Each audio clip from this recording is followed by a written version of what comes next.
Genetic and biochemical studies have revealed that three E. coli proteins, namely MUT-S, MUT-L, and MUT-H, are dedicated to mismatch repair.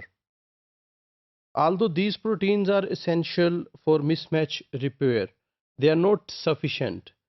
Several additional enzymes and protein factors also make important contributions towards this mismatch repair.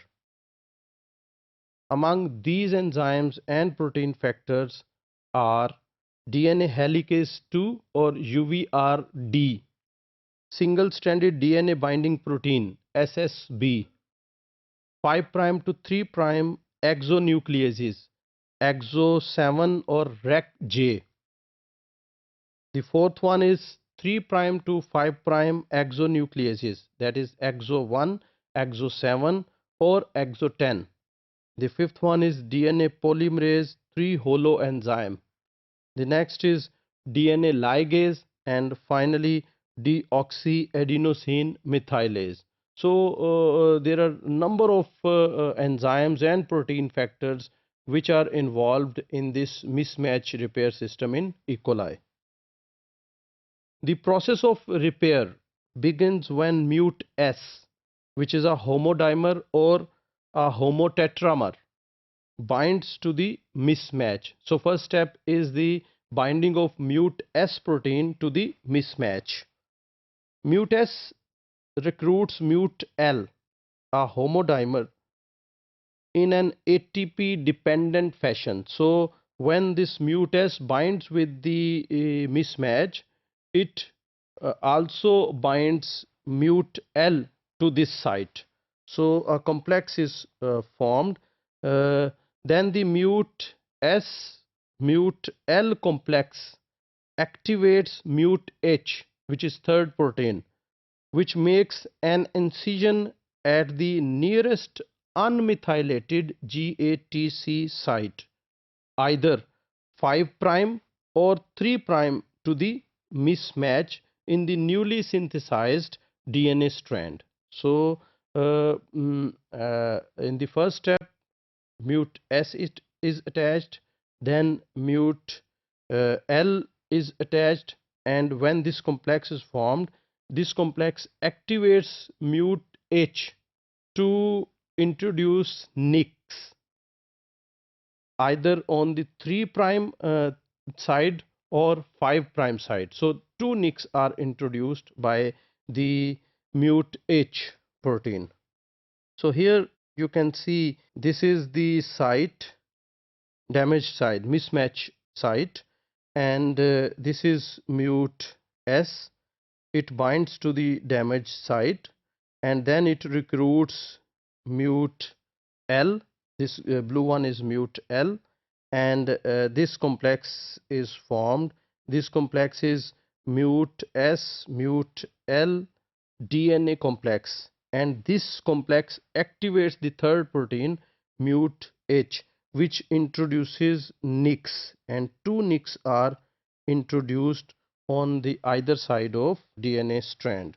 So in this way mismatch repair takes place. MUT-H shares sequence homology with the type 2 restriction endonuclease SAU3A1. Both enzymes recognize and cleave GATC sequences. MUT-H doesn't bind or cleave fully methylated GATC sites, whereas SAU3A1 cleaves fully hemi and unmethylated GATC sites. So this is difference between the MUT-H and SAU3A1. Next in the process is that helicase 2, which is also called UVRD, unwinds the DNA, and SSB protein binds to the resulting single strands. So next is the unwinding at the mismatch site, and so that SSB may bind to the unwound strands. When the incision is 5 prime to the mismatch. So if mismatch is here and the incision is towards 5 prime, exo 7 or rec J exonucleases hydrolyze the nicked strand in a 5 to 3 prime direction. However, when the incision is 3 prime to the mismatch, that is on this side, exo 1, exo 7 or exo 10 exonucleases hydrolyze the nicked strand in a 3 to 5 prime direction. So two nicks either on 3 prime side or 5 prime side may be introduced. So different exonucleases then cleave these nicks. DNA polymerase 3 holoenzyme fills the gap with new DNA. DNA ligase seals the remaining nick, and deoxyadenosine methylase adds a methyl group to the GATC site. So in this way, this mismatch repair is complete. So here you can see this is the mismatch site. So here you can see a mute S mute L complex. This complex activates mute H, and this mute H introduces a nick here. So this nick is towards the 3 prime side, and similarly it may be towards the 5 prime side. So the next is the helicase 2, SSB and ATP.